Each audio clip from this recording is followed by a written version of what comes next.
Vehicle case study number 1, diagnosing a slow or no crank on a 2006 Ford F-250. Diagnostic scenario, vehicle will not crank, so we have a no crank, no start condition. So let's verify that our meter's working, and again, that we have a good fully charged battery. Red probe on the positive terminal, black on ground, and you can see 12.65, so we have a fully charged battery. When I go to crank the vehicle over with a remote starter switch that I have hooked up, sending power from the positive battery down to the starter, and I try and crank the engine over with the starter, I have nothing, and I am hooked up right to the starter.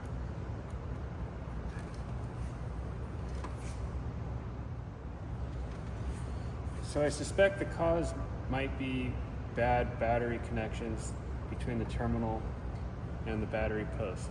And the way that we can test that is with a voltage drop test. We want to put the alligator clamp on our probe. It makes it easier to hold on there, the terminal for you. So I'm going to clamp that there. And I want to go to the battery post. I'm going to be looking at the resistance between the battery post and the battery cable while measuring voltage, performing a voltage drop test. So I want to crank it over, and I have nothing. But look at the voltage reading on the meter, 12.65 volts. I'm losing full battery voltage between the negative post of my battery and the negative battery terminal. So the next step would be remove this and clean it with a battery terminal brush, and we'll retest our battery.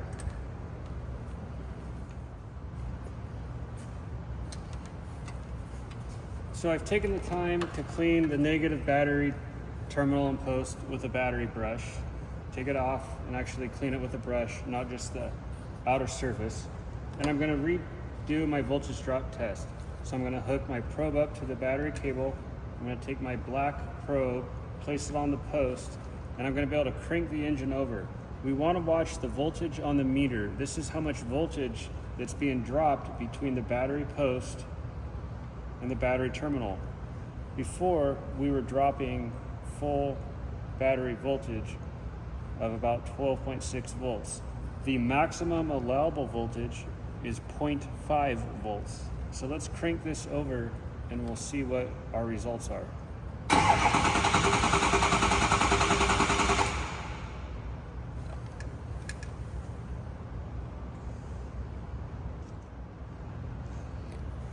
That was difficult to capture. The meter readings kept fluctuating. So the way to know exactly what our maximum voltage is I can press the min-max button on the meter, selected min-max, and I can crank the engine over again with the remote start button.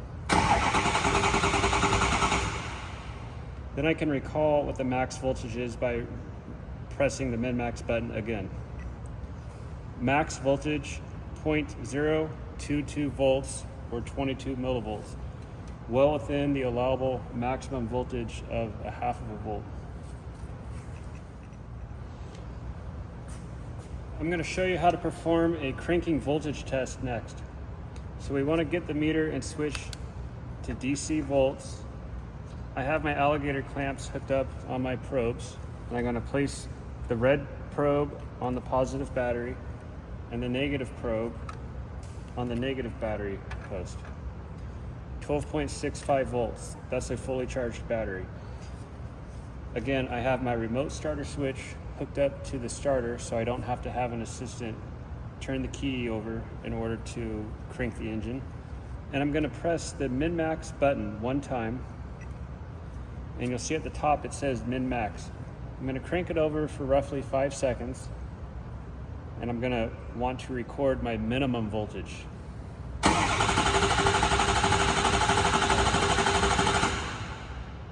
So that might be hard to capture on the screen, but I can go back and I can hit the min-max button. The max was 12.65. The minimum was 11.36 volts, and that may not have even been displayed on the screen, but it still recorded it as the minimum voltage. So the minimum cranking voltage is 9.6 volts. We're well within cranking specification, so we have a good starting system on this vehicle.